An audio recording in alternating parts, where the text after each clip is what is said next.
Old Heads Only. We are back, episode 2. Episode 2 of Old Heads. And if in true old head fashion, we started late because we had technical difficulties. That's what old heads do. Old Heads Only. This is a show about old school hip hop conversations.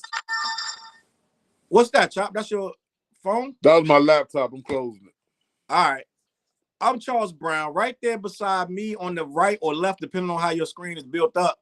At the top, that is 4 Hours the Ugly Professor. That's my co-winning crime on this show. And under him, pause. Under him is Chop the Butcher. What's up, Chop? What's up, fam? What's going on? Pleasure to have you, champ. Good to be here, man. Huh? So let me ask you a question. Do y'all have y'all phones on Do Not Disturb? I don't, but I don't plan on nobody trying to. But I don't be getting nothing this late anyway. Yeah. So then it's all good. We're gonna talk this old head talking, and people that want to see it gonna watch it. We appreciate y'all tuning in. Hold up, I gotta do something. Give me a second. I got. Hey, Dale, you missing a drink, man? Huh? Hold on. Dale missing a drink. You missing some drink. What are you talking about? Some alcoholic beverage, something refreshing. You talking about drinking while I'm on the show? Damn, this ain't drink champ. This ain't drink champ. So what? Libations always get things live.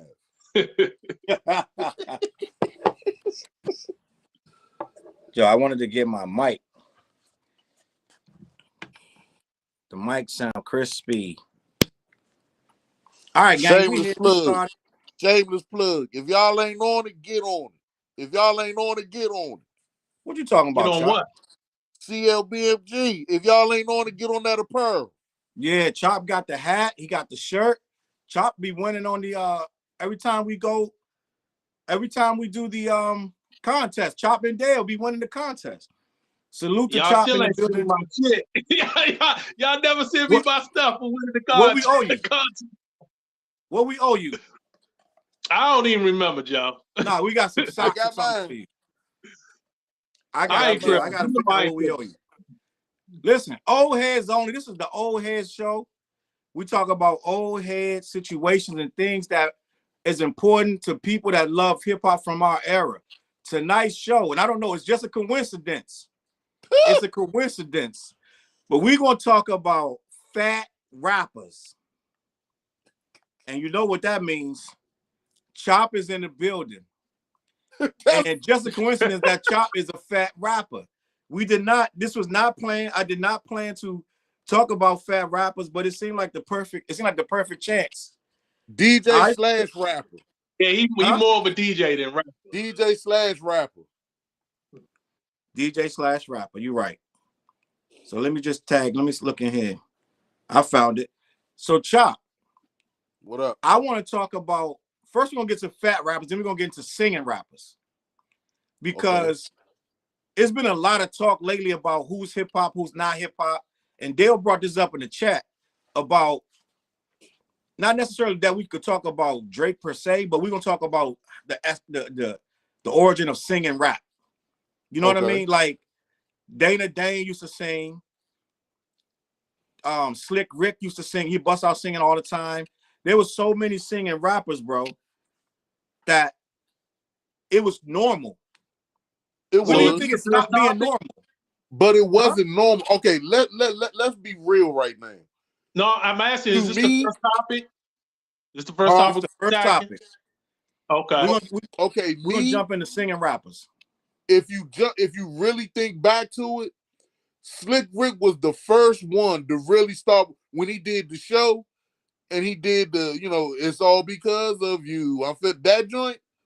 That right there is what started it and made it popular. But it wasn't a whole song where he was singing. It was the rhymes that he did and the song that he chose to sing with it just happened to go with it. And then if you think about it, it was on nostalgia for the simple fact we came up listening to that. Our parents were playing that type of stuff and we was listening to it. So that right there to me was the start of it all. Yeah. You could say that in the Hey Young World, even though that came later on, he was pretty much singing that whole song too. Yeah, but the show was the one where, you know, when they did Dougie Fresh was beatboxing and he was singing, and just the singing part got the crowd involved because everybody knew that stuff. Yeah, So that right there is what made it real popular. So then, as we get down like to now, it seemed like every young rapper or whatever, it's like they're singing rapping. Which I don't see nothing wrong with it, but if you call yourself a rapper, you gotta rap. You gotta rap. You can't just be singing everything. You want to harmonize, fine or whatever, but you can't be singing everything. So I disagree that Slick Rick was the one that started the singing rapping. You got a bunch of rappers, and Jazz was on the beatbox back in the day, right? Okay, there was a lot of rappers harmonizing way before Slick Rick, 10 years before Slick Rick, right? But you say the key word harmonizing, which is singing. But and rap, most people say that DJ Hollywood and them, their records were singing records, but those are the precursors of rap. Okay, right? Okay. I okay. On that note, you said I agree. Double Dutch bus coming down the street. Yeah. You know what I'm saying? All that and that was the precursor. Now we could say Slick Rick became the most popular at it. He made it the most worldwide because he was the next in line. And when he got his turn, that's right at the edge when hip hop started to become more commercialized, and not necessarily commercialized. I'm not gonna say that, but it became more popular.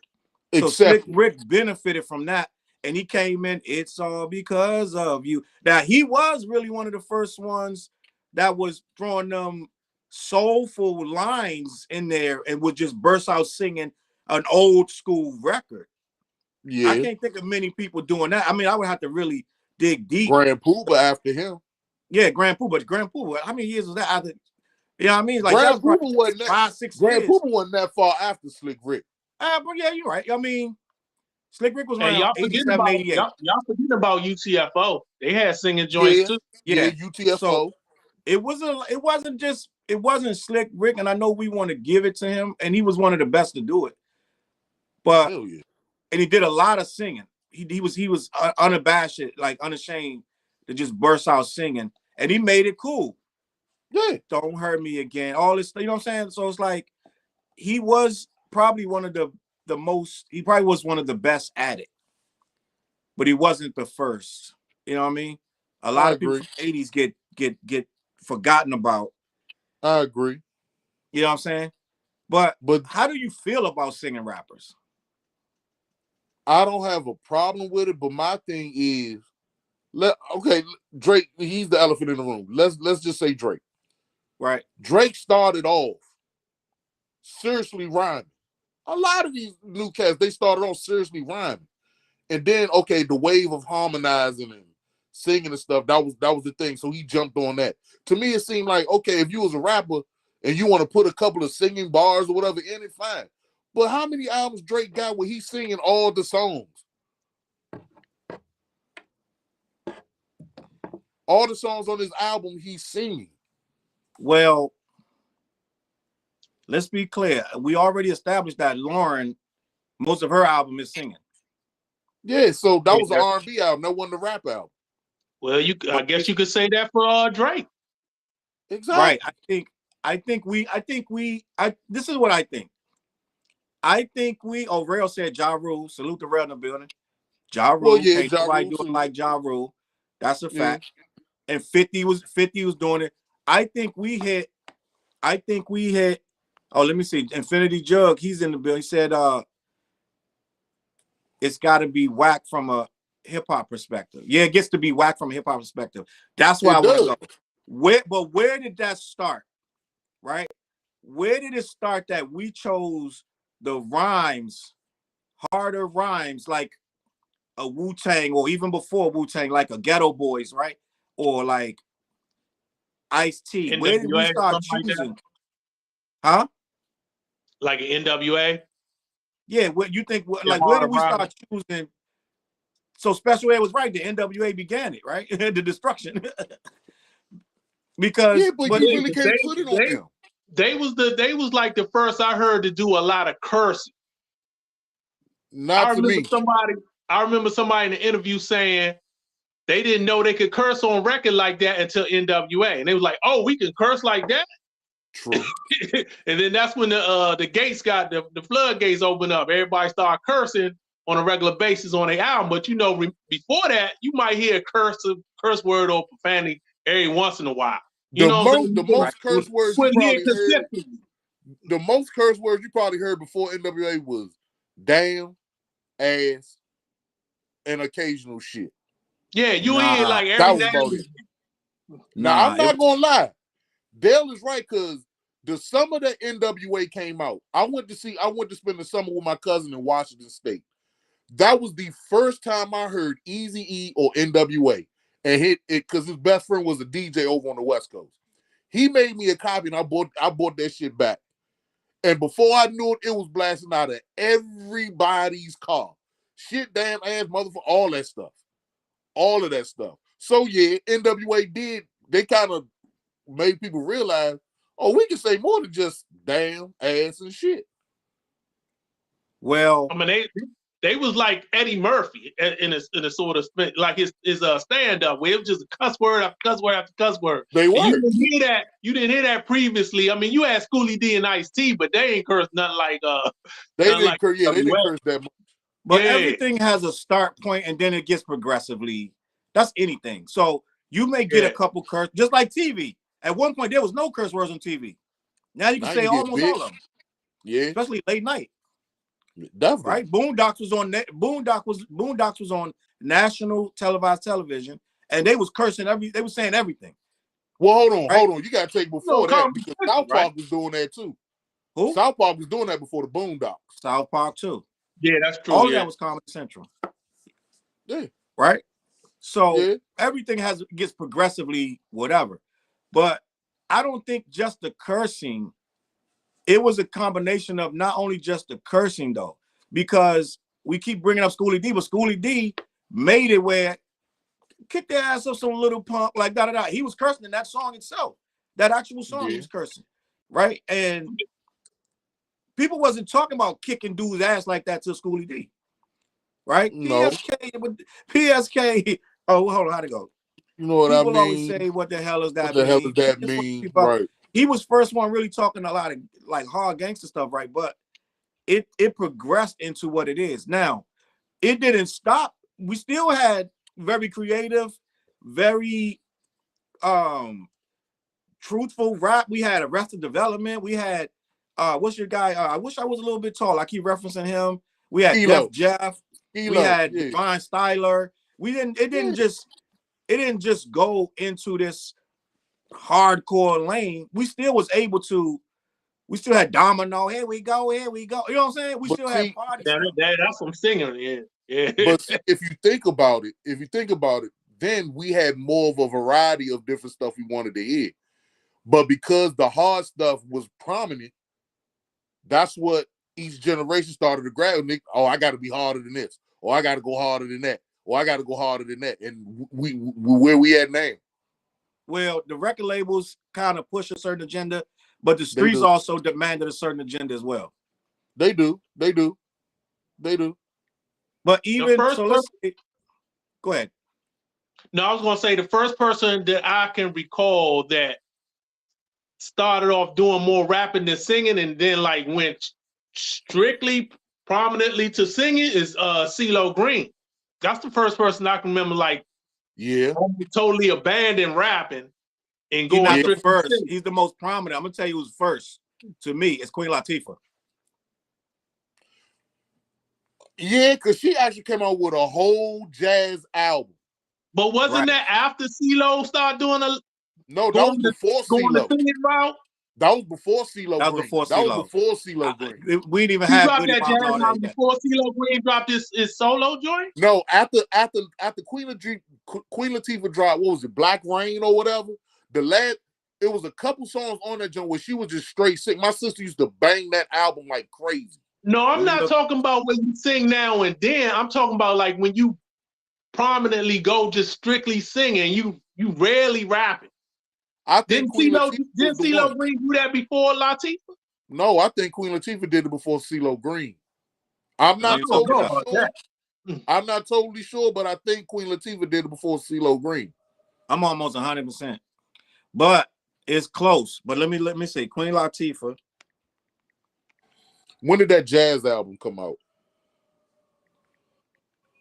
Because that actually came out after Lauryn Hill. What came out? CeeLo Green solo joint came out around the same time as Lauryn Hill joint, right? No, CeeLo Green, his first solo album came out. I'm pretty sure it came out after Queen Latifah. Mm. I'm not 100% sure, but I think it did. Give me a second. So Queen Latifah, she had the. I'm trying to find her little discography. Bada boom, and we talking about the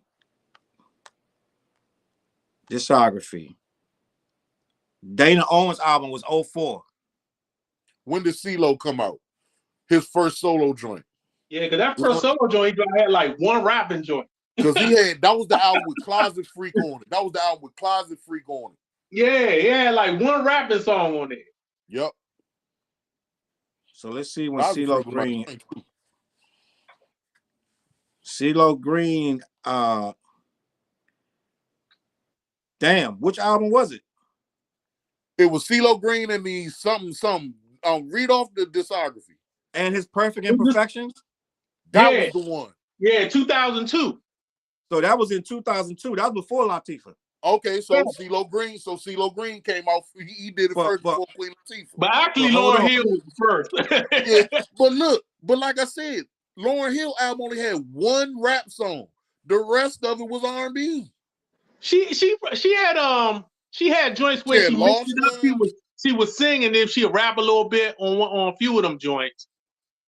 Like she only rapped on like 3 or 4 songs. To me, that's an R&B album. It is an R&B album. That's an R&B album. But you could basically say CeeLo Green first joint was an R&B album because he had less rapping than she did. I think he had like one rap song.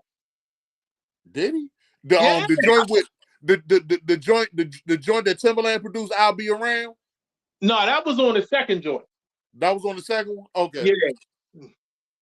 On that first joint, I think he had like one rapping joint. That joint was called Big Old Words. And he started the album off with that and he go in on it. He rapping his ass off. Then he be like, all right, let me do my shit now. I did that. I got it out of the way. Let me get into my singing shit now. I miss that rapper CeeLo Green because CeeLo, man, on that Goody Mob joint, he showed his ass on that. Yeah, he a beast. He showed his ass on that album, boy.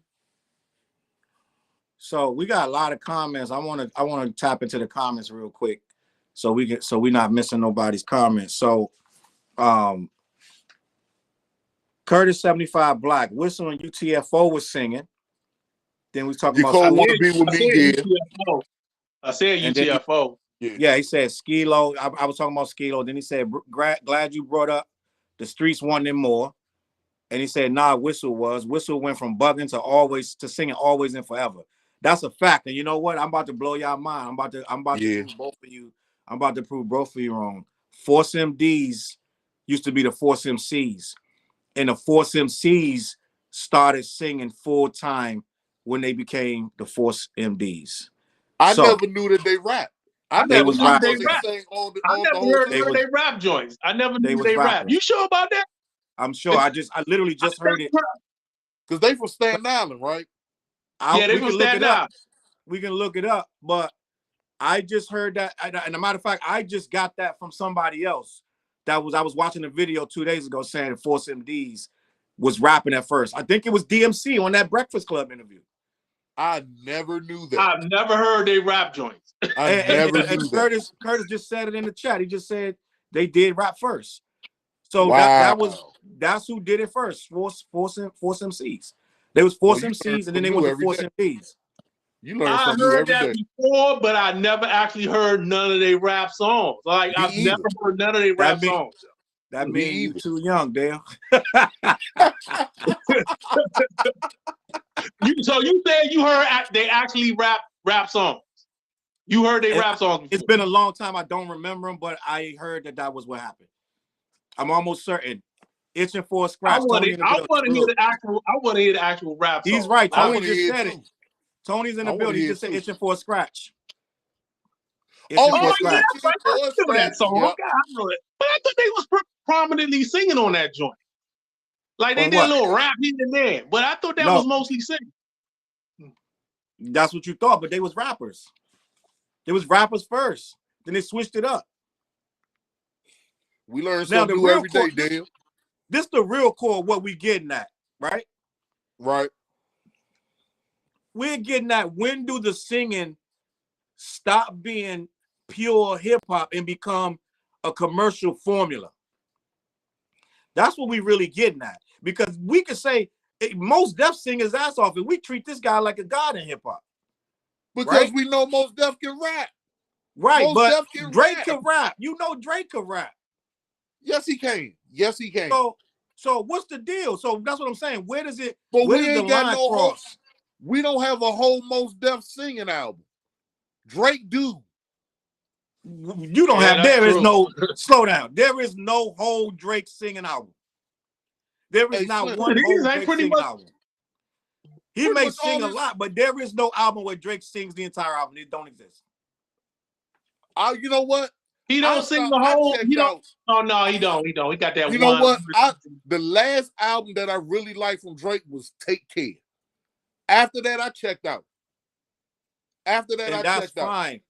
And we need to understand. We're trying to figure out how does it get there, because rappers been singing since the Force MDs, right? Yeah. Now Drake is still singing, and we got Mos Def calling him a shopping cart. Shopping music. It's shop because you know why? Look at all these views. Look at all these. No. This is why. And Butcha B, God rest his soul, told me he was a DJ telling me. He said, "Look, I see you like to play that hard stuff for the dudes." He said, "Bump that. Play for the females. The females is what get the dudes on the floor and what get the dudes interested in the music." So that's pretty much what Drake doing. He got the females on lock. So he like, that's his formula. He ain't going nowhere. As long as he got them, he ain't going nowhere. Now, Chop, why do you not like it? You said you checked out. Because, okay, I followed Drake when he first came in the game, when he was rolling with Little Brother, when he was rolling with, Kendrick and them back then, when they was up and coming. I was like, this dude can spit. This man can spit. And to me, personally, I feel Drake got a lot of his style from Fonte. And to be honest with you, I think Fonte was shit on Drake in a rap battle, for real. Well, I mean, that's irrelevant. I'm just saying, that's just a side note. But the reason, I don't know, it's like, to me, it seemed like it was too formulaic. It just seemed like, this is what I'm going to do, and I'm not deep. It was like, this is all you're going to get. And I'm like, after a while, okay, fine, but I don't want to keep hearing that shit all the time. I don't want to keep hearing a nigga that can rap, sing all the time. And I agree. And that's what we're trying to get to the core. We're trying to get to the core, because you listen to You Might Be the One. I'm about to get you with the Andre. You are the prototype. You had no problem. You had no problem. Huh? But hold on. Through the sun. You cannot compare Love Below to that, because Andre gave you bars. He gave you rap songs with bars, and he gave you singing. And the whole on that Love Below, he only rap on one song, y'all. Huh? On that Love Below, he only rap on one song. You might be the one. No, the Love Below, the double CD, his side of the CD, his version, he only rapped on one song. That's Spread. No, and the last song on the album, A Day in the Life of Andre 3000. Man, listen, I love. Well, anyway, he only rapped on Biggie. This way we doing. We peeling back the onions. I love the entire album. we peeling back the layers of the onion, and we're gonna get to the core of why you can listen to Andre 3000, right? Caroline. You can listen to that shit from beginning to end. But for some reason, Pico Aubrey he grinds your gears. But this is the difference between that Love Below and what Drake does. That Love Below, he was singing about a variety of stuff. Like he had a joint about his mother being a single mother. He had the Love and War joint. He wasn't just singing about chicks on that joint. Yeah. Facts. That whole album was different aspects of love, if you think about it. You're right. And it was a little more creative. He took more chances than Drake. I get all that. It was real creative. And then on top of that, I did some digging and found out. I saw an interview with L.A. Reid and Andre. Then he said that Andre was pretty much done rapping, but then Big Boy did his joint, and Andre called L.A. Reid and was like, I got something for you. He said, I think L.A. Reid said like 2 or 3 days before the album, before the Outkast album was done, Andre did that album in a weekend and turned it in. So think of the creativity of Andre to do a whole album in a weekend, and the joint came out like it did. And to this day, it's like one of the top-selling albums of their Okay, so let's catalog. say this. Andre and Drake, neither one of them they don't study singing. They're not R&B artists. They don't go and they weren't doing choreography to be R&B artists. They are rappers who can carry a note to a degree and sing in their own key. Right? Yeah. Yeah. And Drake relies he relies heavy on auto-tune, right? He leans on that a lot, right? Some of his stuff is, not everything is auto-tune. Drake using auto-tune. Not everything is auto-tune. Some stuff is, but not everything is auto-tune. But you know what? This called the Old Head Show. Let's be real. Let's just be real and honest. We're gonna give Andre a pass because we came up with him. Drake is new. We're old heads, so we're not gonna give him a pass on that shit. We're not. You're right. Can I explain? We're stuck on what we like. We stuck on what we like. Now, yes, it's new stuff out here that we do like and will accept. But Drake, not all the time. No, not all the time, but he does. Not all the time. Drake sings more. You know, but we're old heads. Fonte sings a lot, y'all. Who? Fonte sings a lot. But Fonte, he got foreign exchange, and yes, he does. He does sing on Little Brother joints. He sing on the solo joints too. He sing on the solo joints too. Pay attention to what's going on, Chop, and I'm about to explain to you where I'm going with this. It's not that he's singing too much. It's your preference of what he's singing and how he's singing. Because you said it best. Huh? You said it best. When I said that we old heads and we don't accept that, you're exactly right. It's not my taste. Right. But you gotta understand, we can't just chalk it up and say he's singing in a formula. No, you don't like his formula. It's not that it's a formula, you just don't like what the formula he's choosing. So that is, you know what I'm saying? It's not that you don't like singing, you don't like Drake singing. I agree. That's what it is. I agree. So I don't care for Drake myself. So, that's fine. No. I'm not saying you're supposed to, but I'm just saying we need to be honest. If we're gonna peel this stuff back, I need old heads to start being honest and say, look, it ain't that I don't like singing, I don't like Drake singing. Okay. No, I don't like Drake singing. I don't have no problem with the singing. Because I like Fonte joints when he sings. So y'all just don't like the way Drake sings. I would rather hear Drake rap because he can rap. He can rap. But it's rapping is some MCs he's definitely not going. He can't stand toe to toe with, but he can rap. I just don't want to hear him sing. Okay. And that's now, fine. For the record, I haven't heard the whole Drake album, like the last 4 joints he dropped. Like I never heard the whole Scorpion joint, the Certified Lover Boy joint. I never heard the whole joint. Never heard the whole joint with 21 Savage, so I didn't like I might like them joints if I actually listen to them, but I haven't listened to a Drake joint in like his. I listen to him. I don't like him there. I don't like him. I listen to him. I don't like him. I don't like him there. Let me be honest. I listen to some of that. I like quite a few Drake joints. I like quite a few Drake joints because I go in. I know how to go. They'll know the same thing too. And Chop do. You know to go into an album with what you expect. Yeah. Right? If you go into an album expecting to get Larry Blackman and you get freaking Raheem the Rugged Child, you're gonna be like, I don't like it. So you go into stuff that you expect what you get. When I go into a Drake, I know what I'm getting. So I'm like, okay, and that's fine. I don't ride around bumping Drake. I'm gonna tell you when Drake to me comes on is when I'm in a family gathering and everybody wants a good song, the happy song that everybody likes, then I can pop. And it's a bunch of females around. What's wrong with females? First of all, so nothing. I love them. I love them. Right. So everything has a place. You know how they say it's a round peg in a square hole, or trying to put a square peg in a round hole.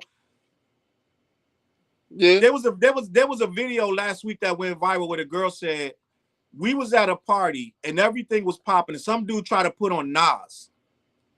And everybody was like, get the F out of here. Like some dude tried to put on Illmatic. Like, let's play some Illmatic. Everybody's in a party. And some backpack dude didn't understand the assignment and was trying to put on Illmatic. What song on there is for that party? Which one? What song can play in there? The generation now is on vibing, and the R&B and the singing stuff is a vibe. So they want to just vibe out with that. That's like when back in the day, when we wanted to like impress a chick or whatever, what we throw on? Sade, right? Some Luther or whatever. You're gonna put some R. Kelly. You're gonna put some R. Kelly.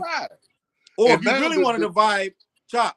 If you really wanted to vibe and didn't want to go mainstream, you was gonna do some brand new heavies, right? Oh yeah, Fatback. You was gonna do some Jamiroquai. What was it? Groove Theory. You know, all that type of stuff. Yeah, you gonna throw that on. Groove Theory. Yeah, you gonna throw that on. So that was a vibe. We had John Day. Was it John Day? Yeah, John Day. Fucking Carl Thomas. And guess what? You know, all that type of stuff. Guess what, Chop? Their vibe came from our vibe because we used to call our vibe the freaking what they call it when it was Neo Soul. We had that before they had it. Yeah, and you could play Neo Soul. You could do a whole mixtape 2 hours straight of Neo Soul. The whole thing sounded the same, and you ain't wanted to sound no different. You wanted that, and rappers was doing Neo Soul. And I've done a mixtape with all Neo Soul. And tell you the truth, I love it. And you know what?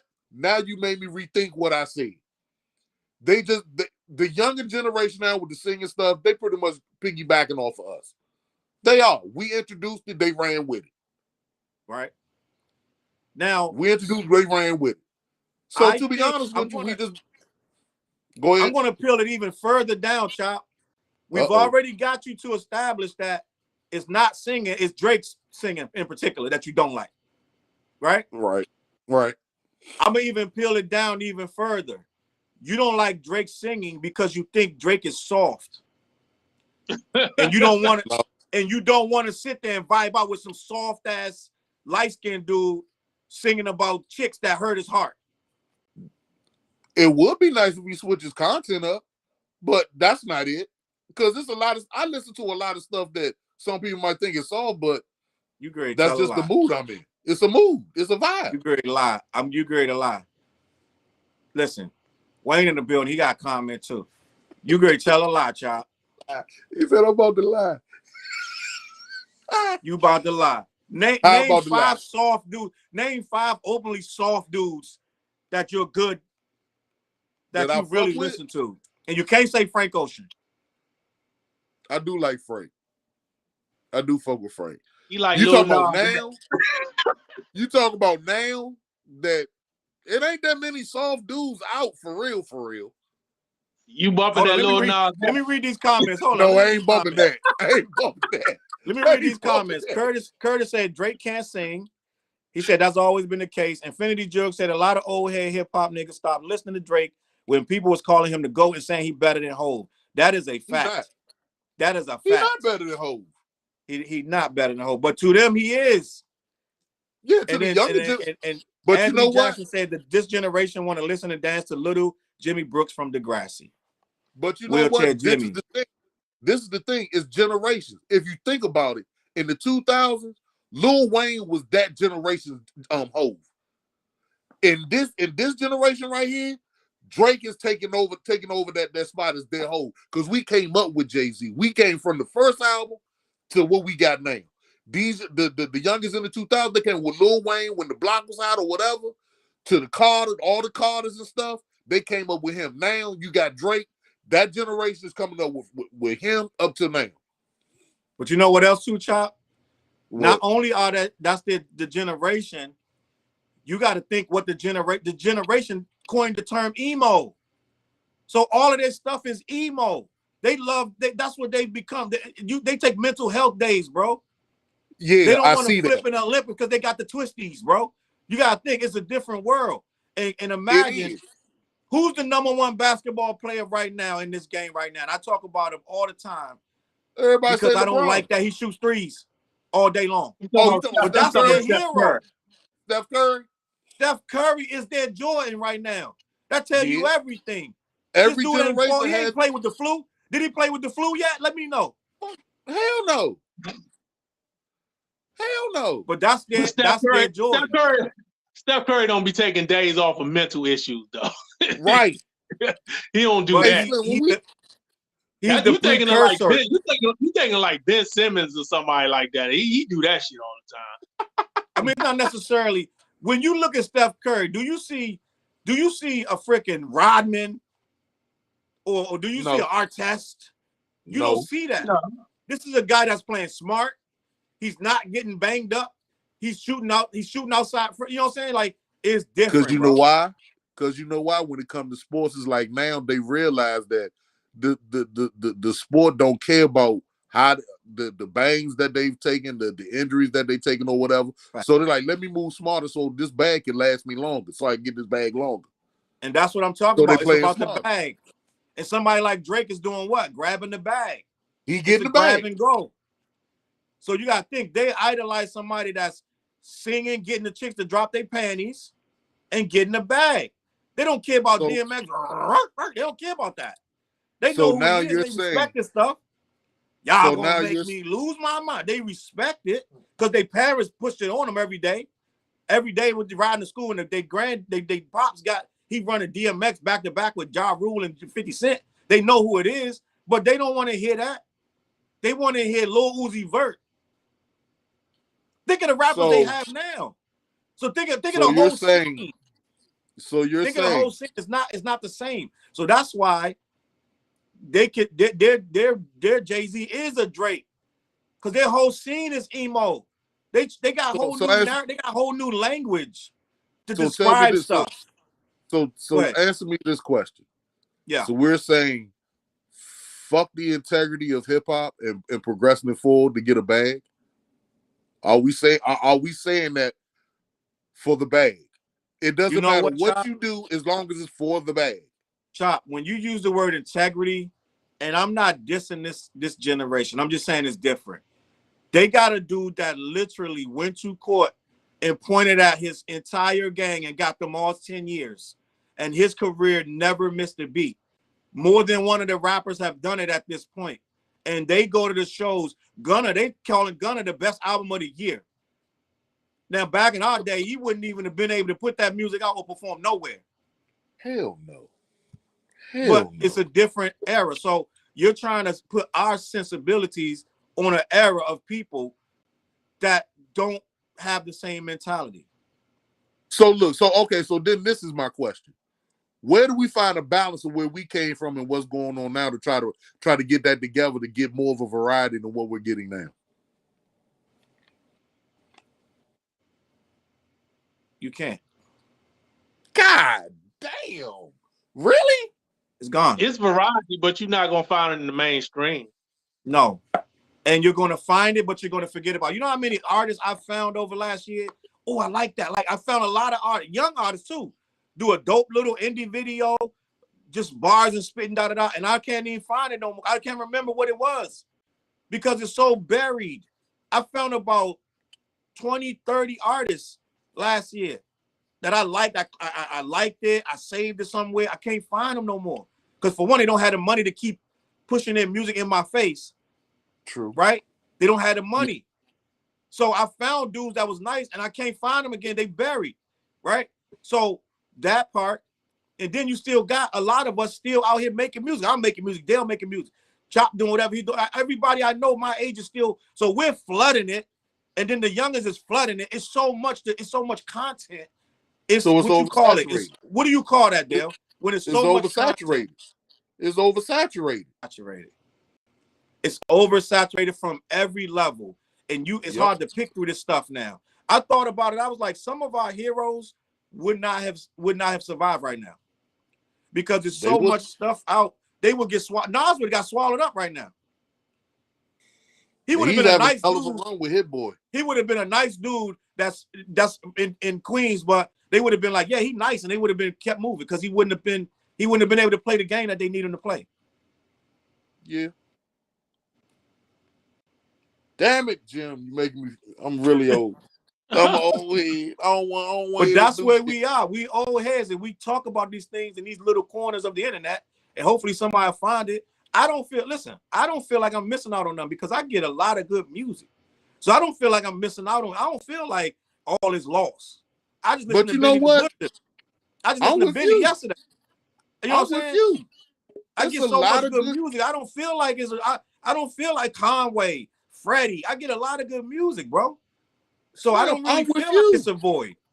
Slim, I'm with you. Like Lady London, her album Soul, Joe, that made one of my top albums of last year. And not too many people know about her, but Shorty is dope. It's a lot of stuff I stumbled upon. That's what I'm saying. Like, if you want it, it's there. So I don't feel like we need to do anything.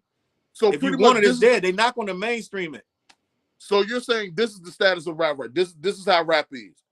Whatever rap is oversaturated, bro. You're gonna have to listen.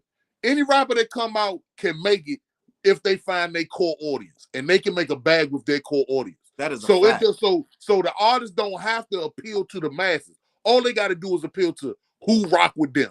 Top. I'm gonna give you 5 names right now of artists that make big, gigantic money, and they barely have any type of. They got a big fan base that somebody mainstream never heard of them. Russ. I like Russ. I like right. Russ. What is Russ? Russ has a gigantic fan base. Yes, he does. And you go ask somebody about Russ, they be like, who? Oh yeah, a lot of people don't know about Russ. What's your boy? 1-800-Suicide. Oh, Logic, that's my guy. Logic, Joyner Lucas. I fuck with Logic. Heavy. Who is Joyner Lucas? Who top 20 is Joyner Lucas in? Yeah, Joyner Lucas got his lane. But he got his fans. He got his fans. He got his own lane. Joyner Lucas, everything Joyner Lucas drops gets 20 million views. Every single thing he does. Yeah, and he can rap. He can rap. But you can walk down the street. You could walk for 17 miles. You might find 17 people out of 17,000 people that know who the hell he is. Right? So he's not popular like that.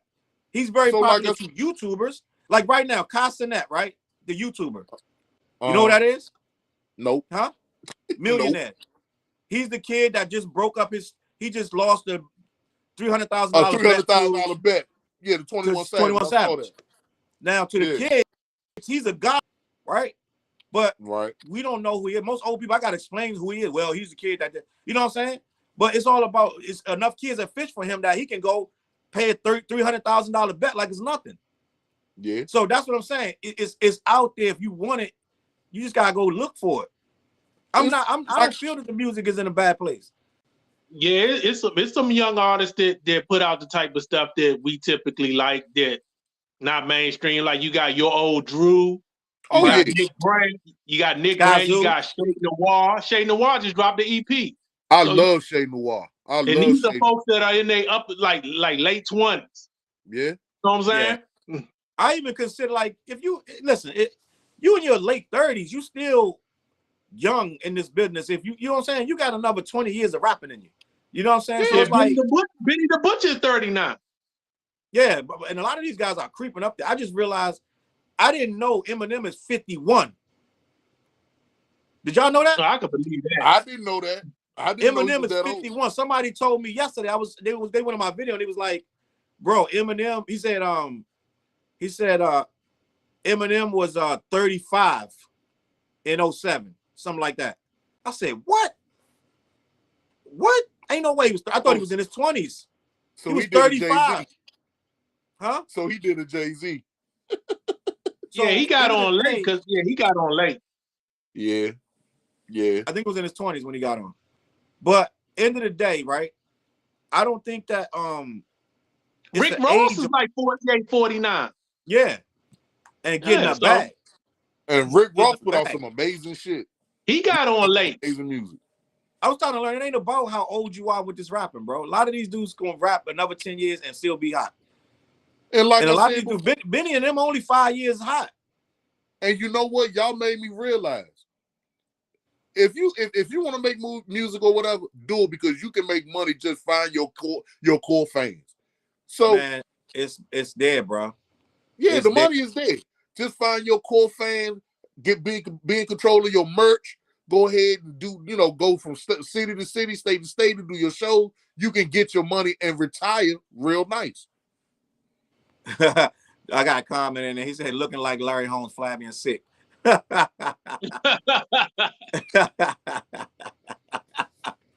That's funny. And then my man Infinity said, man, if Smokey Robinson could drop, anyone can. F that.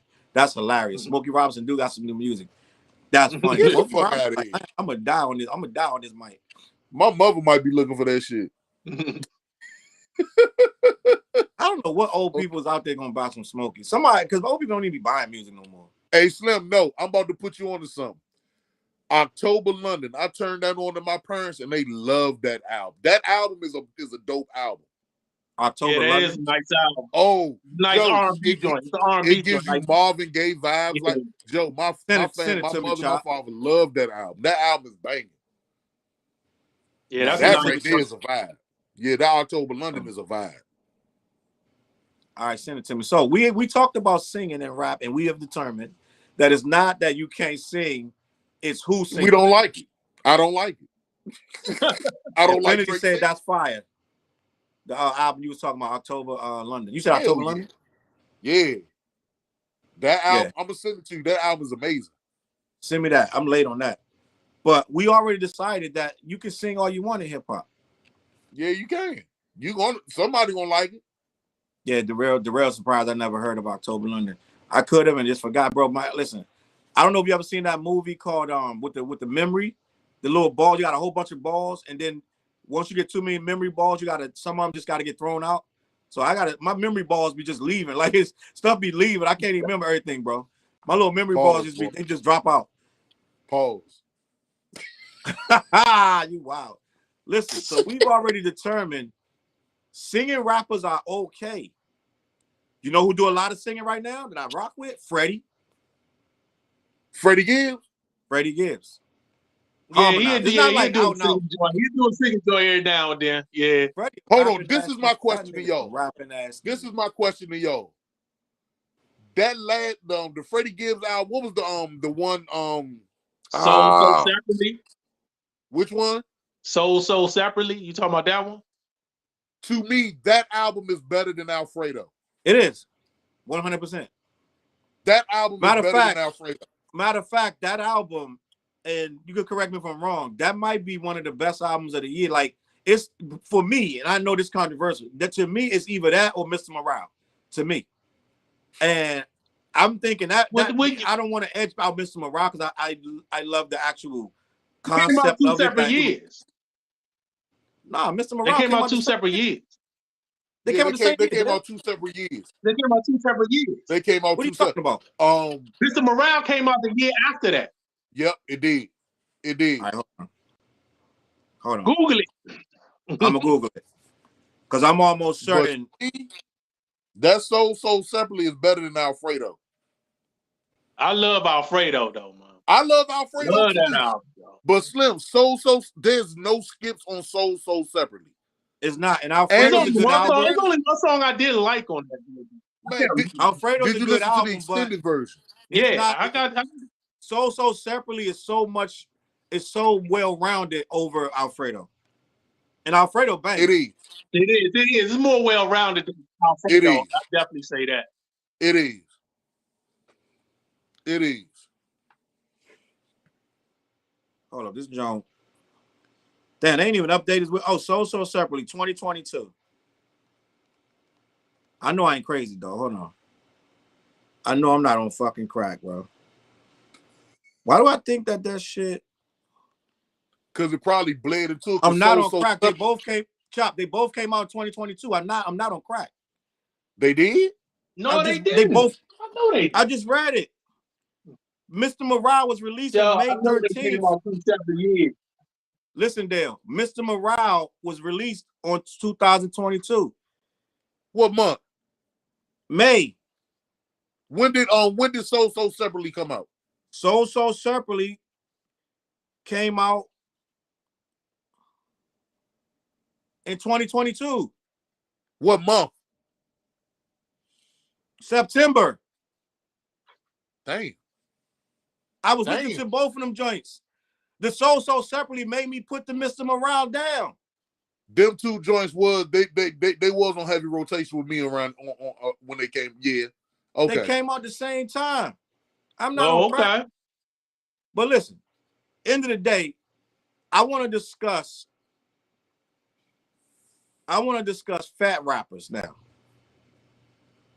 And I know Chop love to hear about fat rappers. Don't say that. Don't say that. I think the Fat Boys is underrated. We're gonna have a Fat Boys You know what? I'm gonna take that back. The Fat Boys they're not underrated.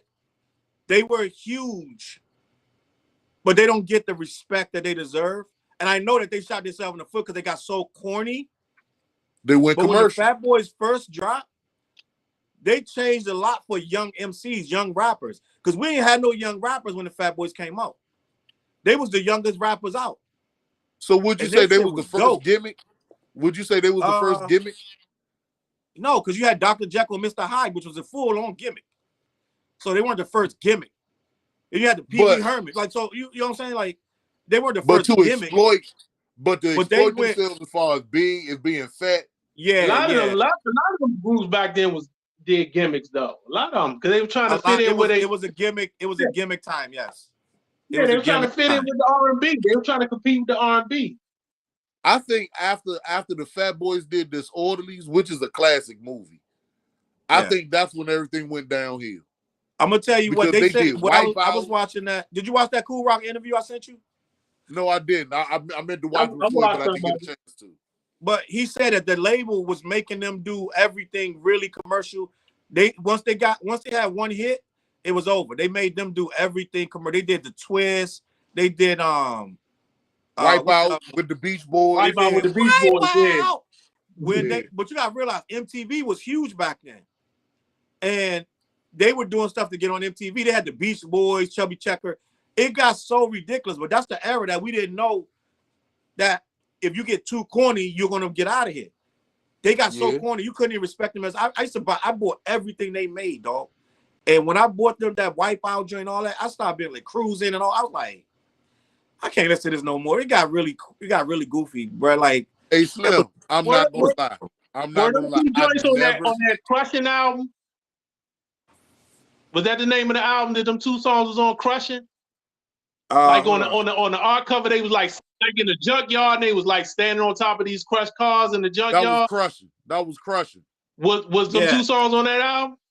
Yeah. Okay. Crushing was their fourth. I had that album. I had that joint on vinyl. Yeah, I had it on vinyl too. Crushing was their fourth joint, and the joint it hit number 8 on the Billboard. That was their highest. That was their highest ranking album. Was Crushing. I mean, is that Crushing? Yes, Crushing. And then after that, but what it was is they got too, when you start doing movies, just like Kid and Play, when you start doing movies and it's too much money on the line at that point, they're investing too much behind you, so you can't flop. But when they first dropped the first Fat Boys, they had major money behind them. And Fat Boys, the first Fat Boys went gold. That's why they had to go commercial. Fat Boys Are Back went gold. Big and Beautiful was trash. And that flopped. All of their albums except for the last two went gold or platinum. The Crushing went platinum. You know what? Platinum. Everybody always want to talk numbers. Fat Boys got the number. They got 2 golds in the platinum album. But nobody they got 3 golds and 1 platinum. Because Coming Back Hard Again went gold. Coming Back Hard Again went gold. You're right. Yo, you know they were big. You know they were big because they had their own movie, and they did a lot of. There was very few rappers that had their own movie. Yeah, you talking about the 80s? You ain't talking about the 90s. You talking about the 80s? That was the 80s. Yeah, and they had their own movie, and the movie wasn't even about rap. It wasn't even about music. Right. So that's big. Start getting song placements in movies. They got a song placement in Nightmare on Elm Street 4, Police Academy TV series, She Devil. Y'all remember She Devil? Yeah, I know. They had a Knights of the City. They got Jailhouse Rap in that. Annie and Crush Groove. They was doing it big. Remember that All You Can Eat joint? That was my joint. That was my joint too. That was my joint too. And I go back now. I listened to that joint today, Dale. And I was like, why would you say some of this stuff about yourself, bro? Like I'm like, yo, like, what did he say? He said, when I touch the ladies, they all say stop. I'm like, why would you say that? But they was self-deprecating. It was like everything was like they was the butt of every joke, and I was like, it was like comedy rap. It was like comedy rap. It was comedy rap, but in the beginning, it wasn't all comedy rap. It was they was trying to be real MCs. Yeah, brr, stick 'em, ha ha ha, stick 'em. Yeah, hey, yo, Fat Boys was. I'm looking at that discography and. They weren't under a major label. They were never under a major label. They were under Sutra. The first album was under Sutra. The second album was under Sutra. The third was under Sutra. Crushing was under 10 Pain, which is 2 companies under Polygram. 10 Pain, and the last album was under Emperor. They were never really on a major label. No, but Sutra had let's call them Sutra Records. They had a distribution deal with MGM Records. Okay, but that's that's neither here nor there. They never was on a major label. You're right. Yeah, they never was on a major label. But they said they was getting so tired of it that Marky D wanted to do a solo thing, and they was like, good. They was tired. They was tired. Marky D had not Prince Marky. What was the light skinned one? That was Prince Marky D, right? Yeah, he had a little buzz when he went solo. He had a couple of joints that was banging. Yeah, he was doing like the R&B joints, right? Yeah, he was like on that Heavy D vibe kind of. He was producing. Infinity Joke said they had a Christmas album. I don't see that on here. I remember that Christmas album.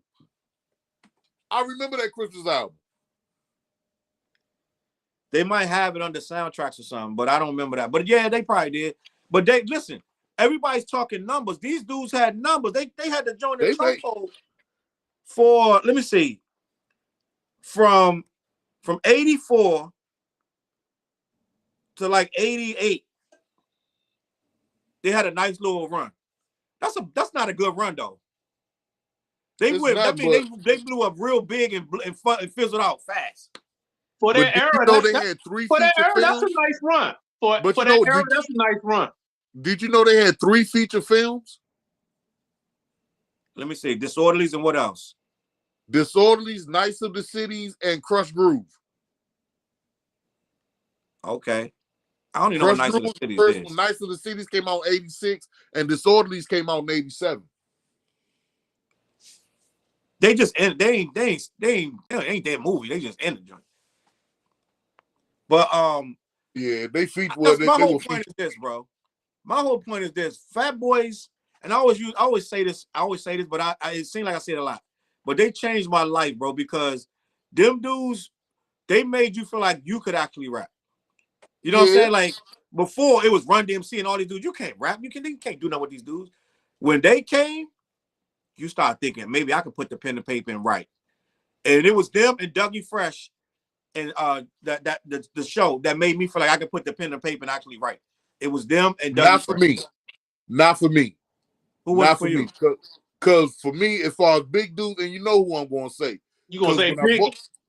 Yes. Slim. Slim. All the Fat Boy shit, I was privy. I watched it, whatever. But Biggie didn't put that battery in. Biggie was the one that put that battery in my back. I'm like, this nigga Fat Black, hell yeah, nigga, we can do this. We can get this. and that's what sparked me. Biggie sparked me. I feel like he put the battery for fat rappers. Fat boys did not make it better for fat men. They did. But Biggie did. Yes, he did. Right? Heavy D did too. Heavy D did too. Didn't make they Heavy D did too. Heavy D did too. Heavy D did too, but I'm gonna be, let's be honest. Heavy D only made himself look cool. Biggie made all fat dudes look like I'm fat, black, and ugly. However, I think true. That's true. Biggie made every fat black dude feel cool. Fuck Heavy D just kind of made Heavy D. I'm not knocking Heavy. Heavy did his thing, but I don't think Heavy changed the needle on fat dudes. He made you, he gave you confidence and but I don't think a lot of people thought they could be like Heavy D. Did you feel like you could be like Heavy D? No. But you feel like you could be like Biggie? Yeah. Because Heavy D was light skinned? Yeah, I ain't light skinned. There's a pattern with Biggie, Biggie, but you gotta think about Biggie when he rapped, he was smooth with it, but the nigga was dope with the metaphors and entendres and everything. Heavy D didn't do that. No, and you know what it was too? Heavy D didn't do what Big did. And I'm gonna be honest too. Like you ain't really respect Heavy D like that till you saw him in the movie. When you saw him in New Jersey Drive checking that youngin', like you fucking up my fruit. Like remember when he's in New Jersey? Because you never saw Heavy D in that light. You never saw him like that. Right. So you thought that this big dude, like you just thought he was like this real smooth dude, just ladies dude. You didn't really want to be like Heavy D like that. You know what I'm saying? But you wanted to be like Biggie. Because Biggie was like, nigga, look, I know I'm ugly. I pull whatever. The nigga had faith. He pulled faith. And let's be honest, the Fat Boys wasn't the first fat rappers, but they kind of put y'all in a bad light. No way. They said they're eating all this pizza, like all this pizza, eating milkshake. They were the introduction, but you know what? Eat and drink. Like they kind of goofed. But that's the thing. But see, that's the thing. They played to the typical. I'm fat and all I do is eat with them tight ass shirts on and them tight sweatsuits. Yeah, they just fed into the whole image. Yeah, but I know you don't say Heavy D, but Heavy D broke that mold. He did because he was dead to a degree. Yeah, he was cool. He wore the nice gear. He wasn't all a joke. He could get the ladies and shit. And you know what bumped him up more? The nigga could dance like shit. Yeah, he could dance. Yep. He was dancing like shit. He was keeping up with his dances just like Big Daddy Kane was keeping up with his dance. Hell yeah. So of course, I give Heavy D his props for it, but Biggie was the one that, I could do this. Yo, let me get the comments checked real quick. Infinity Jug. He said, when my pops was on his deathbed and we were watching BT, Biggie came on and my pops said, "You hear that fat nigga? I like him." And he hated hip hop.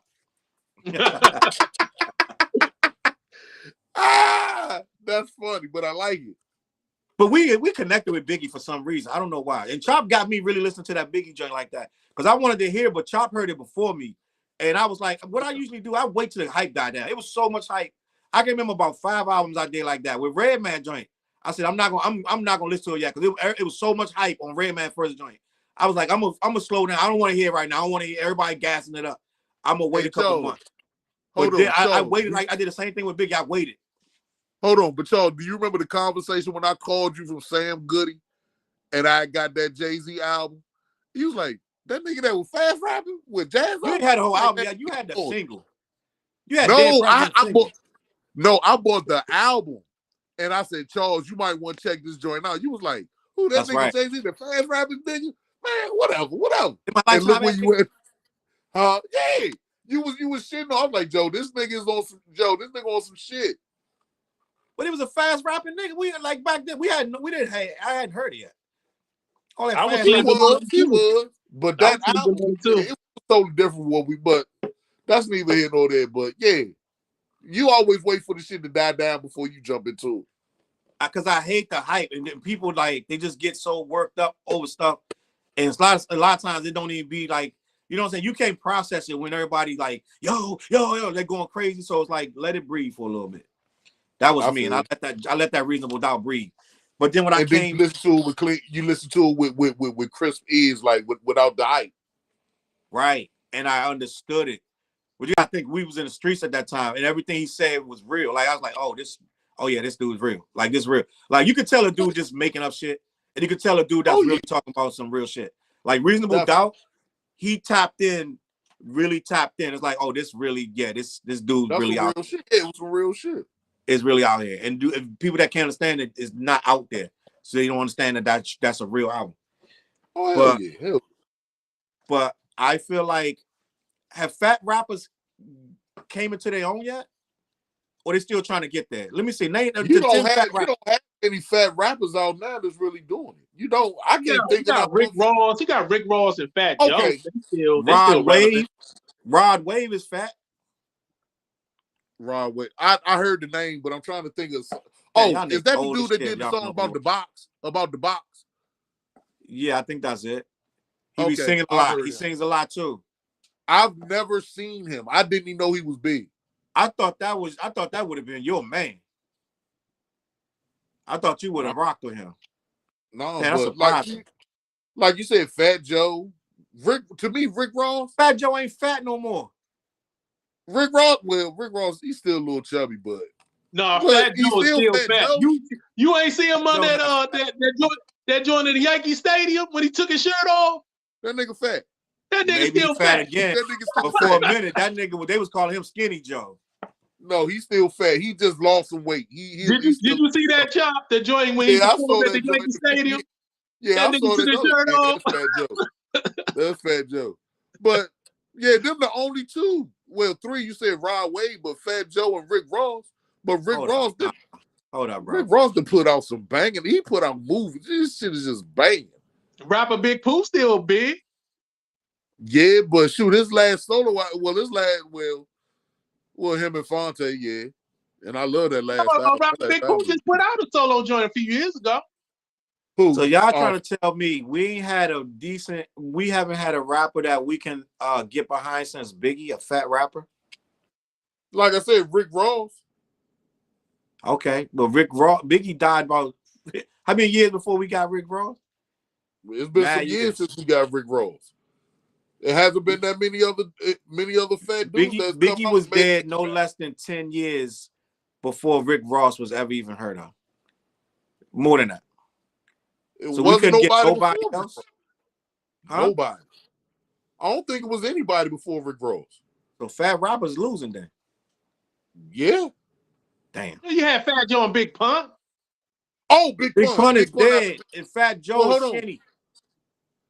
Well, no, Big Pun. Fat Joe is not skinny, Joe. He's still trying to push the skinny narrative on Fat Joe. The nigga name's still Fat Joe. Fat Joe is damn near Drake when it comes to them formulaic rhymes and songs. Right? And he make good songs, but come on, dog. Fat Joe last 10 joints was straight up commercial. Which is whatever. Fat Joe and Jim Jones. Fat Joe and Jim Jones are like the most improved rappers. They are. Jim Jones making the best music of his career right now. Fat Joe was terrible when he first came out. It was awful. Hold on. You ain't fuck. We got a flow, Joe. No, only the beat. Only the beat. Diamond D. That nigga rap was terrible back then. You know what? Fat Joe dedicated himself to being better, and that's what you got to do. Yeah. Oh. You got to study the game. You can't just try to rap the same. You got to learn why you bad. He got progressively better each album, and then when he got Big Pun, he got even better. He had to. Yeah. Well, I might be reaching, but can we consider Diamond D a fat rapper? Yeah. Yeah, Diamond D is kind of big. Yeah. And Diamond D dope as hell. Even though he raps and he write his own shit, I see him more as a producer. Okay. Yeah. Okay, so you know what I did want to touch on though? I didn't the singing rappers. We didn't really touch on Dane like that. And I did want to talk about Dane. What do y'all think of Dane? Do y'all remember much about him? Yeah, I had his first. I had his first album. I like his first album.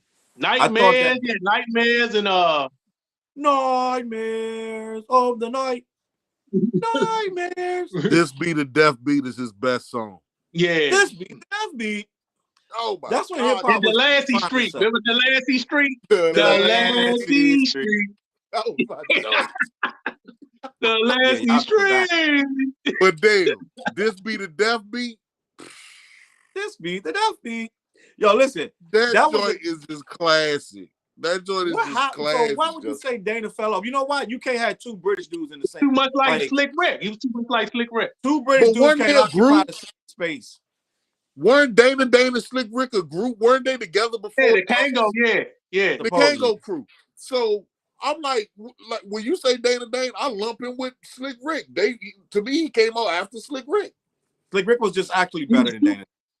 He was too much like Slick Rick. That's why I think he didn't last. Yeah. Slick Rick had a better machine behind him. Def Jam is a machine. That's a machine, bro. Yeah, Dane was on Profile. Slick Rick was on Def Jam. Slick Rick was on Def Jam. Dane was on what? Profile. He was on Profile. That's what I'm saying. Slick Rick was on Def Jam. So of course he had that machine behind him. And Slick Rick was just that dude. He was just that guy.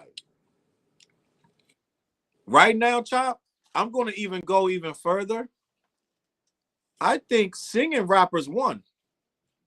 Because hip-hop right now, they doing mostly, like you said, they're doing vibes. Singing rappers low-key took this shit over, bro.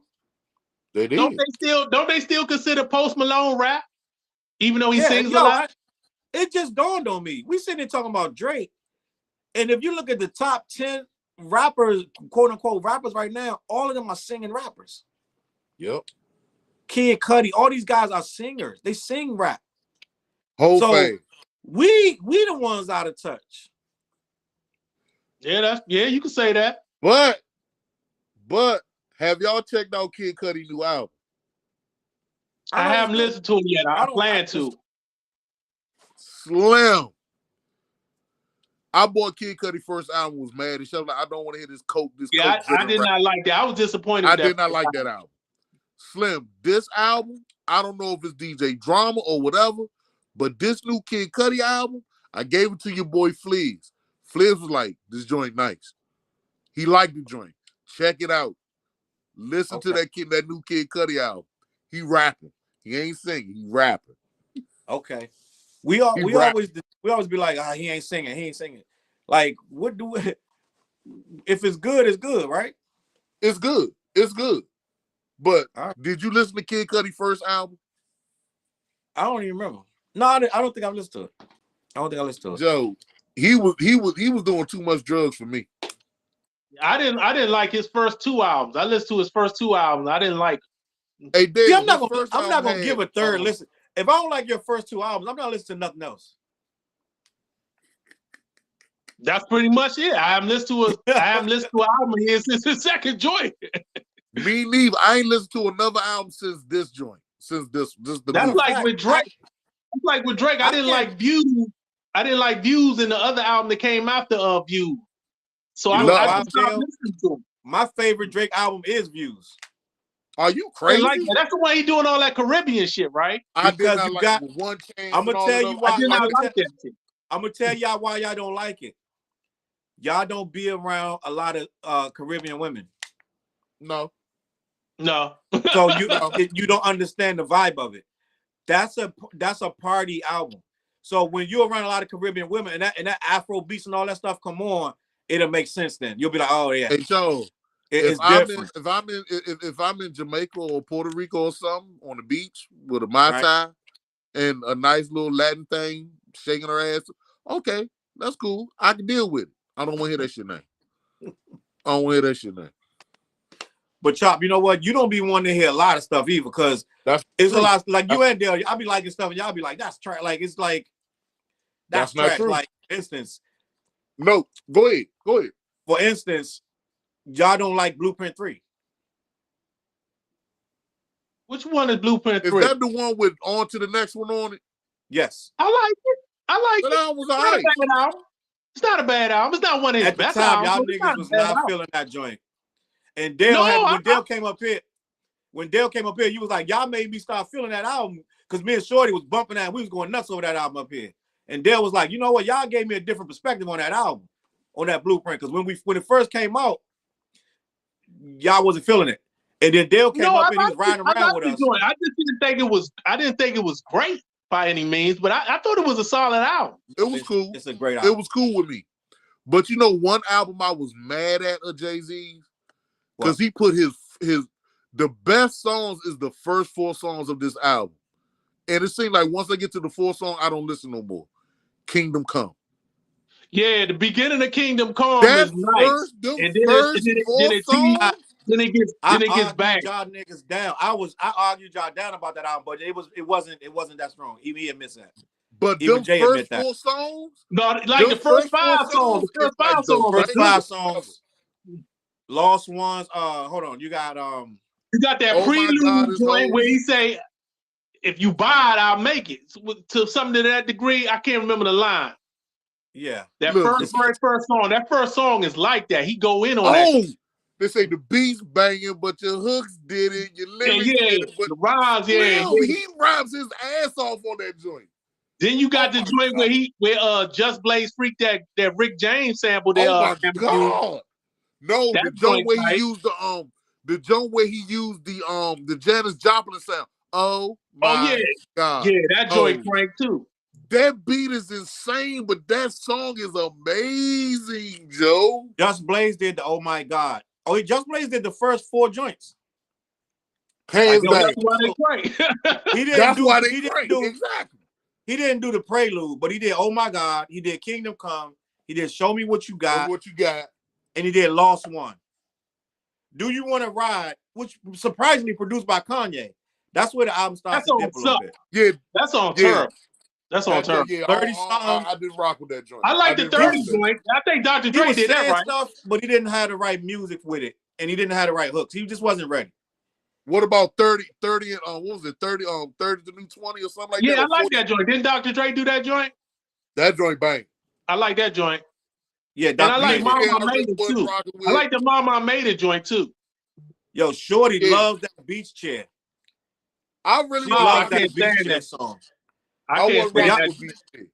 Shorty is different than yours though. She like that beach chair joint. And Dig a Hole. That was the corniest joint on there. Dig a Hole. I ain't like that. He was trying to diss these dudes. That's what he's trying to diss Jim Jones. Like after that was the only time song, Jay looked weak because he tried to diss Jim Jones and then they started laughing at him. The joint with Usher is not that bad. You got a joint with Usher on there. That's not that bad. Which one with Usher? It's called Anything. I don't even remember how it goes. I don't even. Like I said, after the 4th song, I don't listen no more. I ain't care for the joint he did with Beyonce on that joint. Well, that's admittedly his worst. That's one of his worst albums. Only album worse than that to me is probably Blueprint 2. I don't like Magna Carta. Yeah. Magna Carta. Those are three worst joints. Those are 3 worst joints. I like Magna Carta, but it don't get no replay. Yeah, I really care for it. It came out though. But listen, we're gonna wrap it up. I have one question I want to pose to y'all. Get it. Who would y'all say has the best catalog that you can listen to from the first album to up to now? Kendrick. Wow, that's a loaded question, Joe. I have 3. I have 3 off break. Well, I said Kendrick. Okay. I have Gangstar. I have Little Brother. I'm talking about whole catalog. Gangstar, Little Brother, and EPMD. And EPMD is iffy right now. EPMD is iffy right now. Whole catalog. I can go with Gangstar. You can't say that about EPMD. The last 2 albums, you shaky, You can't say that about EPMD. Yeah, the last 2 albums are shaky. But Gangstar and Little Brother, whole catalogs. And you know what? Let me look at Gangstar because I remember Gangstar hit a little moment. Let me see something, bro. Only Gangstar joint that I'm iffy on is their first album. That first album was I love the first album. It's not a bad album, but it's the only one that I'm like, eh. But you also got to think about it too. DJ Premier only produced a couple songs. That's when DJ Premier first started producing. Yeah, 45, I think 45 King did most of that shit, right? Right. After that, you saw the progression of Gangstar. So that whole Gangstar catalog, I can listen to. That whole Little Brother catalog, I listen to a lot. And I'm going to throw Redman's catalog in there too. I'm going to throw Redman's catalog, except for that last Reggie album. That Redman album sucked, Joe. Yeah, that last one was terrible. Yeah. So out of all the Redman, that one album, but those are the three artists I say who catalogs I can sit back and listen to from the first album to the last somewhat. Did you like the Owners? Yes. I like the Owners, yeah. Yes. It wasn't as good as the previous stuff, but I like it. Yeah. Because you can put on any Gangstar album and groove to it from beginning to end. Gangstar might have the best run. They might have the best run as far as catalog. Yeah, that second album to that Moment of Truth, those four albums. Hard to Earn is my favorite. Yeah, that four albums might be one of the best runs. Yeah, Gangstar. What about Little Brother though? Let me see. Little Brother. You saying Little Brother? Hold up. What's that Little Brother album after Get Back? Left Back. Left Back Falls. Left Back is okay. Left Back is just okay to me. So think about it. You just said two groups where it's just one album that was suspect. So them two groups had the best run as far as catalog. Oh, and I thought, do I want to throw Outkast in there? I throw Outkast in there. Outkast definitely got one of the best runs. Outkast in there as the best discography one. They don't have a bad album. They don't. Well, I'm gonna disagree. If you want to count that Idlewild, I like that Idlewild album. I don't like that shit. I can't rock with Idlewild. I don't like that Idlewild. I can't rock with Idlewild. And I'm gonna even go even further. And I don't know. I feel people that do rock with Idlewild are kind of weird. So Chop, you weird. What?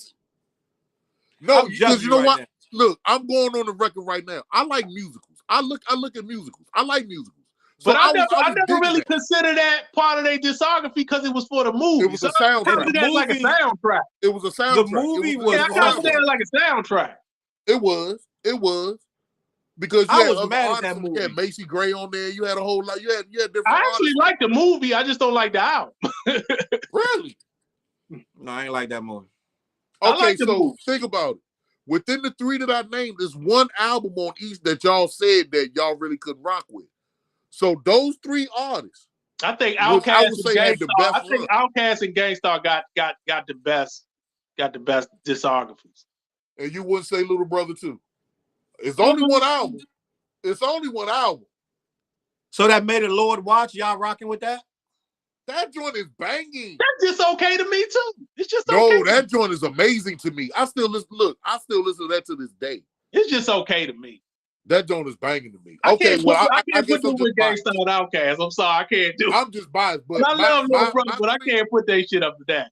But me, I'm putting Little Brother, Gangstar, and Outkast on that list as the best discographies. And I'm gonna be honest, and I like it. But even the joint before Idlewild, and I like it, but I can't tell nobody that album bang. Yeah, Love Below on Speakerbox. Love Below on Speakerbox. No, before that. Stankonia? I like Stankonia, but I can't tell nobody, yo, go listen to Stay Up Bangs. Like, no. Stankonia bangs to me, but I can't. It bangs to me too. It's certain albums you can vouch for, like Aquemini. Like I'll fight a room of 100 dudes over Aquemini. I'll fight all 100 of y'all, but I can't do that. I think Stankonia is the weakest. I think Stankonia is the weakest out of those, though. Really? Yeah. So, but it's still good. But at the end of the day, it's still good, but it don't have. It ain't no stank. It ain't no Aquemini. Like Aquemini is like something that the Lord made. You know what I'm saying? Let me think. Dale, what's your joints? He said a discography. Let me think. I'm trying to think. Well, he said Outkast and Gangstar. I can go with that. It ain't nobody else. I'm trying to think. You can't say LL Cool J because after a while he started lunching. Nah, he's bugging. You know See, what? when it comes to the solo artists, they got so many albums. You gonna get a few weak ones here and there. Yeah, I rock with Jay's discography. You know who else almost had it until they didn't was Kanye. When Kanye was on a run, and that then 808s and Heartbreaks. I didn't like 808s and Heartbreaks. I can't stand that album. 808s and Heartbreaks is trash to me. I think that's where the run ended. But a lot of people really like that album. Really like that album. And they say that it's true.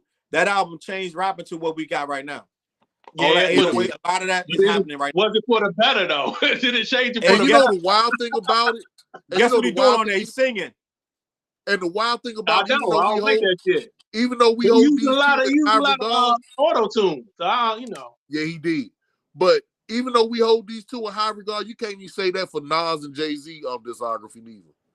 No, they got some clunkers. Yes, they do. Not a lot. Yes, let's hold up. We're not gonna do that. It ain't like Jay clunking. Jay will clunking and give you 3 joints after that. So it's not a lot of clunk. No, I'm talking about a whole discography. No, not a lot of clunkers, but he got a few in there. Jay got 2. He got about 2 or 3. Jay got more than 2 to me. Nas got 2.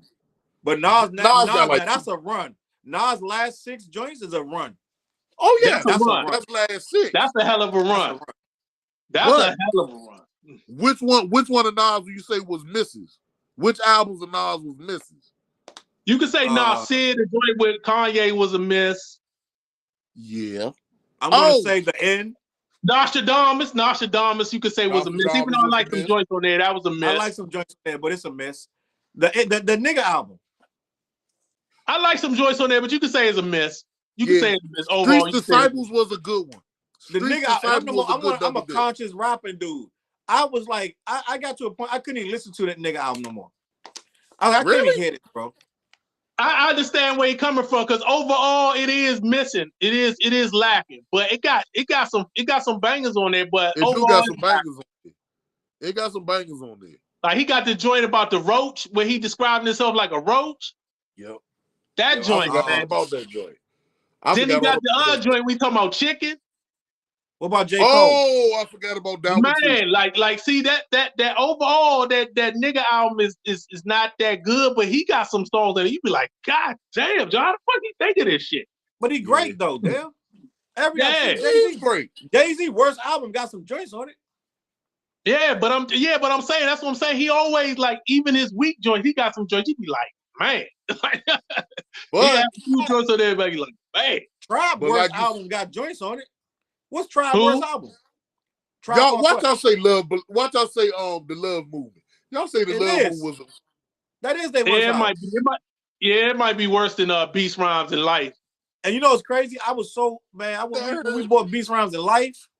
I was so freaking, I couldn't wait to get that album, bro. Slim. And we listened to it in my house. We went and listened to it in my house. And we listened to the whole joint, but that's when he started doing a lot of Jay Dilla was on there. Then Goofy has Consequences on there rapping. And I'm like, why? I didn't agree with Consequences, but as Darrell. Me and Darrell rode around DC bumping that Beast Rhymes in Life like shit.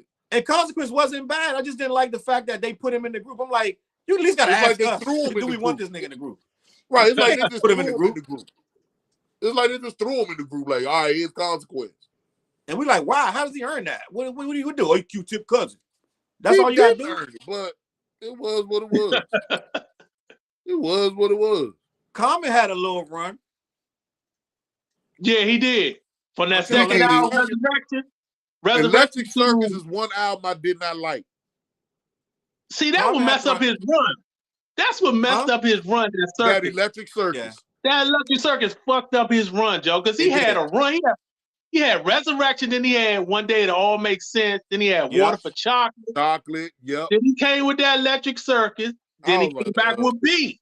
He had a run if it wasn't for that Electric Circus. Now, but Slim, he came back. Wait, Chop. Hold up, Chop. Let's not act like B was right around the corner. That was years later. That was a whole different. Yeah. But he came back. He came back strong with B though. Nah, B is he came his best back strong with B, but it was some years down the road. That was Kanye at his best. Yeah. He wasn't overproducing it, just produced it. Yeah. That was Kanye at his best on that album. Yeah. The album after B was good too that Kanye did for him. Which one was that? For the People or something? What was it called? For the People. Damn. Forever. Yeah, Corners. Forever something. That was a good album. That album. Yeah, I don't remember much of it, but I remember that I remember this has some good songs. Hold on. The day will come. Hold on, let me get. Yeah, that album was good. That album was good. It had some joints on it. Oh yeah, that album was good. Now you said that one. That was the last good Common album, really. Them joints after that was what about the one? What about the album where he did the diss song? Where he did the diss song about Drake, talking about called Canada Dry. Oh, you talking about Believe? Dale, hold up. That was called Finding Forever. Yeah, that was a good album. That was a good album. 2007. Then Universal Mind Control came. I ain't really like that. I ain't like that album. And then The Dreamer, The Believer, which was okay. Then that was solid. I think Nobody Smiling is the joint with the Drake disc. Yeah, okay. No, the one with the Drake disc is on the Dream and Believer joint. All right. That's sweet. Maya Angelou was disappointed in him. So sweet. Dog, you know how we old heads? Finding Forever was in 2007. That's a long time ago. B was in 2005. Hey, hold on 1 minute. Hold on. Electric Circus was in 2002. Dog. Yeah, you're right. It was that beat came years after. We're talking about stuff that's 21, 22 years old. Like it was yesterday. I ain't like that joke. That joke came out 20-something years ago. Did you hear his last stuff? Because I still listen to them albums. Yeah, me too. I went back and listened to I heard his last stuff. Yeah. Nah, I can't get with it. I'm gonna tell you, that's a conversation we need to have. What the hell happened to Common, bro? What happened to Common, Dale?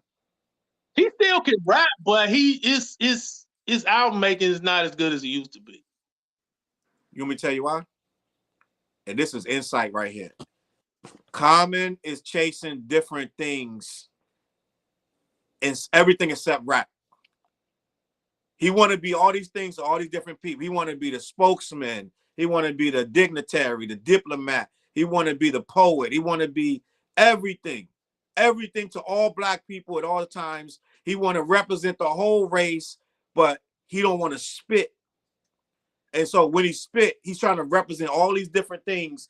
The preacher, the teacher, the nice guy, the humanitarian, the vegetarian, like all this shit. Like he said the humanitarian, the you know vegetarian. What I'm saying? And we don't want none of that shit. We just want the bars, bro. Right? Well, you know he about to come out with an album with Pete Rock. Who about to do a whole album with Pete Rock? I love Common, but that shit ain't gonna be shit. I don't know, Joe. It might be his comeback. Because you know why it ain't gonna be shit, Dale? He's not gonna be able to spit correct that the way, like when I write, Dale, I write like I don't give a fuck. Right? Some of my shit, if it's gonna be curse words, huh? I haven't gotten to that point yet. You got what you mean? Writing the way when I find myself now when I'm writing, I'm not trying to offend. It's like I'm trying to please everybody pretty much. That's what Common's doing. And what I'm telling you is when I get on the MC, I act like when I did Force Multipliers with Dale, I wrote them rhymes. I said, ain't nobody gonna hear this shit. So I was like,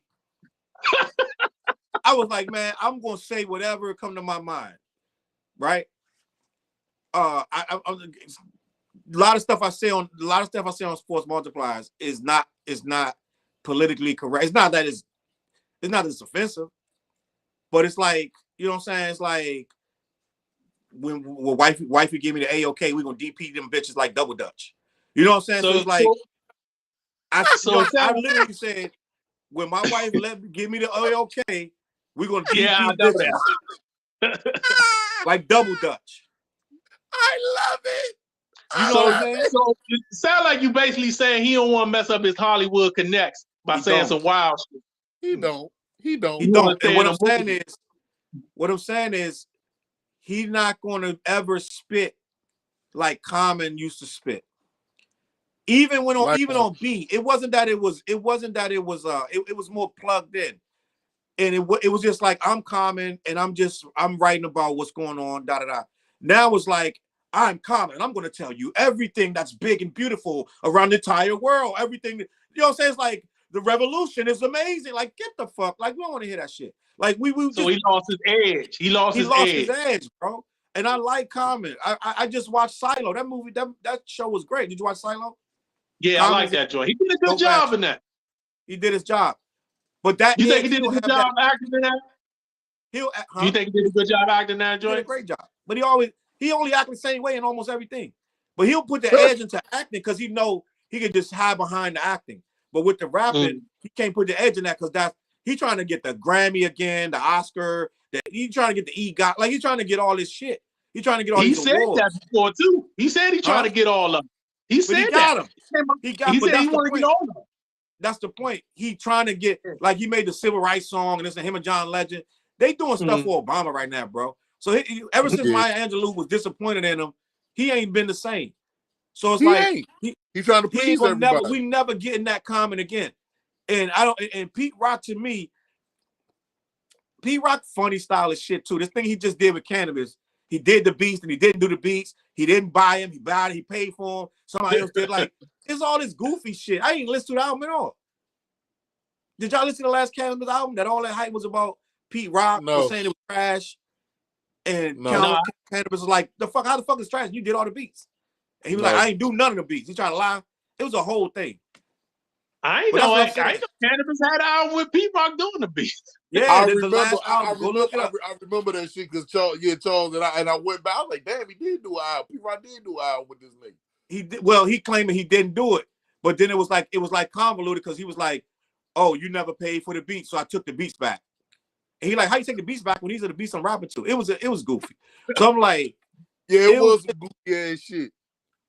I don't look forward to nothing with Pete Rock no more. Pete Rock is like bugging out. Nah, man. Pete Rock do anything with what's the Bama's name? Lucchini, Camp Low. What about Pete Rock do another album with Camp Low? I'm rocking it. Cause what you mean another album with Camp Low? He did too. They got 80 Blocks and Tiffany's. Yeah, they got a joint. They got a couple joints. You know he did it. You know Pete Rock did a joint with Sky Zoo too. Oh yeah, he did. The Retropolitan thing.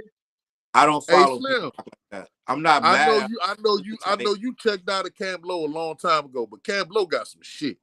I like Camp Low, but I gotta catch up. I don't got no problem with Camp Low, but I gotta catch up. Yeah, you got a lot of catching up. Man, you know who I'm really, the producers I'm rocking with is Alchemist. Oh, Alchemist always been Alchemist. I fuck with Alchemist. No, you know, he's in his production bag, and y'all probably don't know. Y'all know him as a DJ, but J Period is one hell of a producer. Okay. I'm rocking with J Period right. J Period, give him some time. He gonna be major out there. He gonna be major. I think the best right now is Alchemist, Hit Boy, yeah, Static Selector, and Marco Polo. I think they the four best right now. Yeah. What's the producer for Griselda? Is that not 38 Special? What's the What, Conductor? Yeah, some conductor. I forgot his name. The only thing about him, he don't be putting no drums to his shit, y'all. He do. Different. He do. Dale, he don't do that no more, Dale. Yes, he do. I just listened to something they ain't no drums to. It ain't heavy like it used to be. Joe, that last Ransom Joe, he did the whole thing. Ain't hardly no drums on it. They be asking for that shit. Because when he worked with Conway, it's always drums and Benny. You must be talking about you might be confusing with Derringer or something. All right, because you got Derringer in their camp and another producer in their camp. But that dude Conductor, a lot of times he don't be putting drums to his shit. You might. Well, I might be getting them confused then. I might be getting Conductor and the other dude and Derringer mixed up there. But it's a lot of stuff off them Griseldas, but they got some dope shit. Man, listen, y'all old shit. dudes will have me talking all night like it's 1999 and we just bought a new Capadonna CD. You say Capadonna. Hold on, Challz. Go ahead. I have one more thing. I want to say. Since this is old head, this is old heads only. I think us as old heads need to give a old head rap nerd album that everybody need to go back and check out. And my album right now, I think everybody need to go back and check out is No ID's album, Accept Your Own and Be Yourself, the Black album. Wow. I heard that album. I had to take back in the day, I think. You talking about I went back and listened to that album.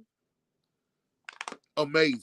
It still holds up to this day. That's an album I think, if you're going to take anything from, I think you should have anybody that come on your show a one album that they could give to have everybody else check out. And give an insight on the shit that we came up on. And that album, it's an amazing album to me. Dale, go. What's your album, Dale? Well, I'm gonna give a new album, but an old artist. That Master Ace and Marco Polo joint. But what is it? He just came out. That album is good. Real good. That album is banging. That album is banging. Yeah. You know what? It depends on what you're into. I'm gonna give y'all two albums. One of them is Diamond Shell. Go back and listen to Diamond Shell. Go back and listen to Diamond Shell. I said I'm gonna go back and listen to Shell. I'm gonna go back and listen to it. Go back and listen to that first Diamond Shell. And that's a great album. That'd be his Marky brother, right? Huh? Ain't that his Marky brother? I think he is cousin. I don't think they brothers, but I can look cousin or brother. Cousin. Yeah, cousin. I'm sorry. Go back and listen to Diamond Shell. For the first time in a long time, Biz was right. Go back and listen to Diamond Shell. I'm gonna listen to that album in the morning. Watch. Yep, Diamond Shell. And I'm gonna give you a new joint that I listen to. 38 Special and Lord Fleet. They got a collab album. I think I saw that. I got the joint with him in Conway. 38 Special Conway. It was okay. It was just okay. And you know what too? I got one more. King Ghidorah. Oh, King Ghidorah. King Ghidorah. You know what I'm talking about? It's I'm bugging. Hold up. No, I'm saying it wrong. I'm saying it wrong. But it's give me a sec. It's MF Doom. King Ghidorah. That's the okay. I know what you're talking about. I always say it wrong, but go back and listen to that, Joe. MF Doom. Give me a second, bro. I always say this shit wrong. What you talking about? The Czarface with MF Doom was tight too. I like that joint. That joint is dope. MF Doom has some banging ass albums now. I think about it. I think it's King Ghidorah. I know I'm saying it wrong, but go back. No, I think you're saying it right. I think you're saying it right. It's Ghidorah. It's King Ghidorah because it's named after the monster from King Kong. I mean, from Godzilla. Right. But they spell it different than that, though. But yeah, bro. I've heard people say it like Dawg said, though. Oh yeah. I've heard people pronounce it like you say it, Challz. Yeah, they say it different. It's called King Ghidorah. Ghidorah. Go back and listen to that King Ghidorah. I thought it was Ghidorah. Yeah, we could tip for tat, but when he says it on the album, he says King Ghidorah. When he's rapping, he says King Ghidorah. Go back and listen to. Go back and listen to King Ghidorah. That shit is fire. That's one. As a matter of fact, I'm gonna go listen to that joint my damn self. I'm gonna listen to that damn to that Diamond Shell joint in the morning. I don't know if y'all can see this.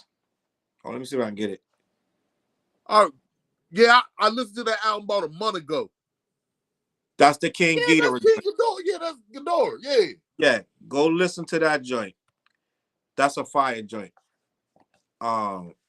Listen, old heads.